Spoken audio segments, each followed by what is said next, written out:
Hi, in this HISE tutorial we're going to look at a couple more ways to manipulate the properties of UI components in the Interface Designer. So let's start by adding a few controls to this interface. I'm just going to zoom in and I'm going to add a few buttons. Let's add 4.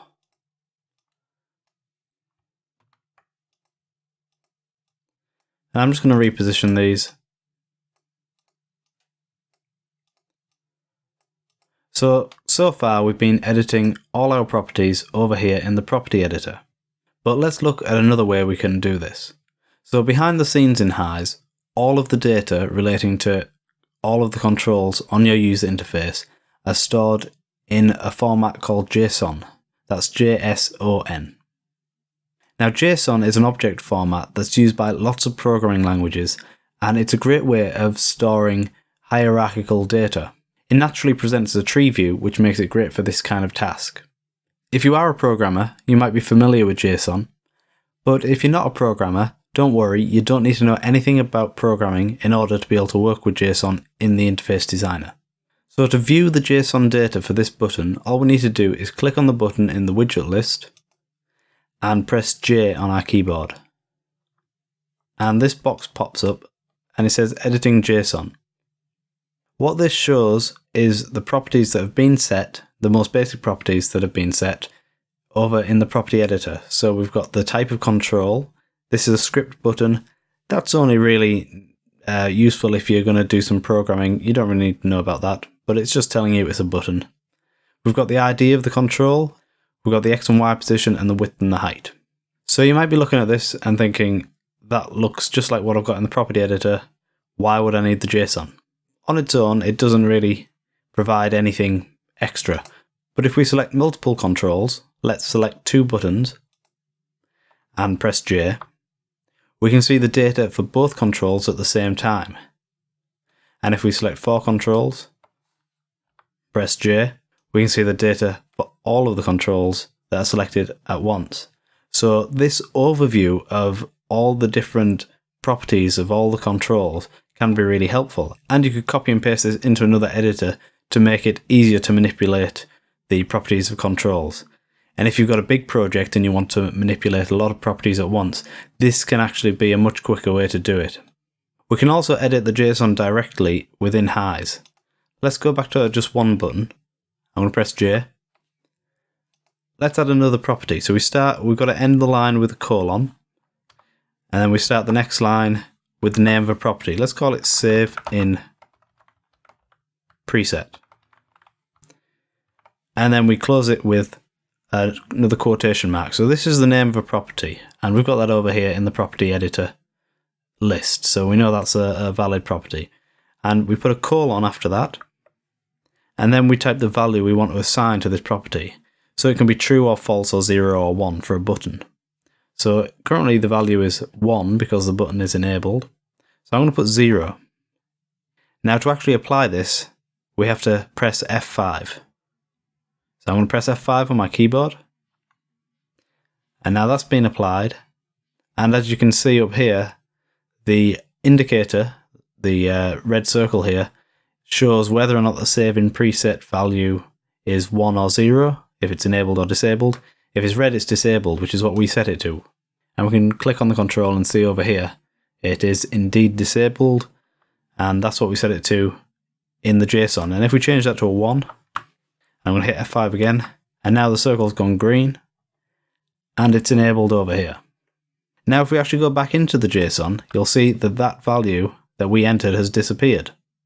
The reason for that is that's a default value. By default, the save in preset for a button is always on, it's 1.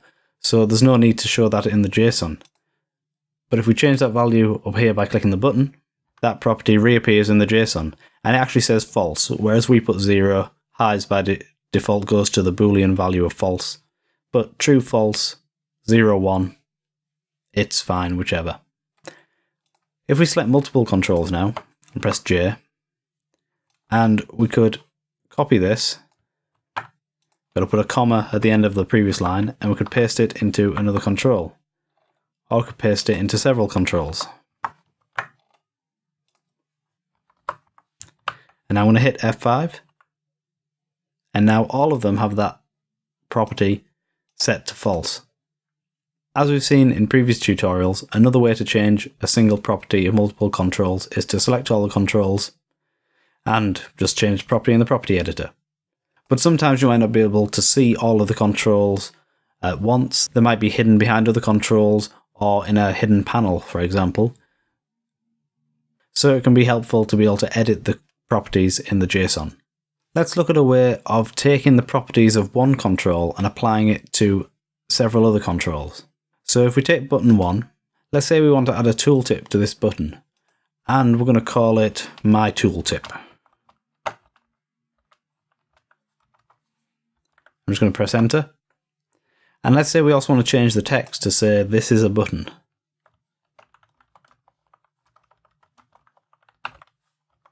Now if we want to copy these two properties to the other buttons, usually we just highlight the text in this box, go to the next button and paste it. And then we do the same for the tooltip, but that's obviously quite time consuming if you've got a lot of controls. Another way we could do it is to view the JSON data. We could copy these two lines that we've added, the tooltip and the text, from the first control and paste it for all of the other controls.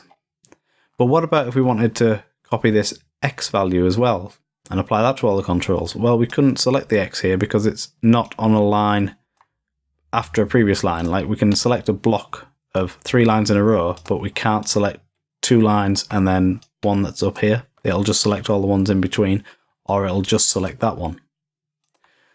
So in order to copy multiple properties like this, there's a built-in feature in the Interface Designer's property editor. So we click the first button. This is the one that's got all the properties we want to copy.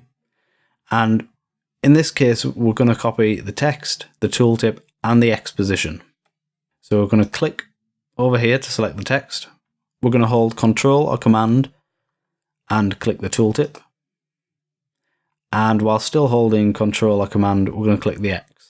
And you could select any number of other properties as well.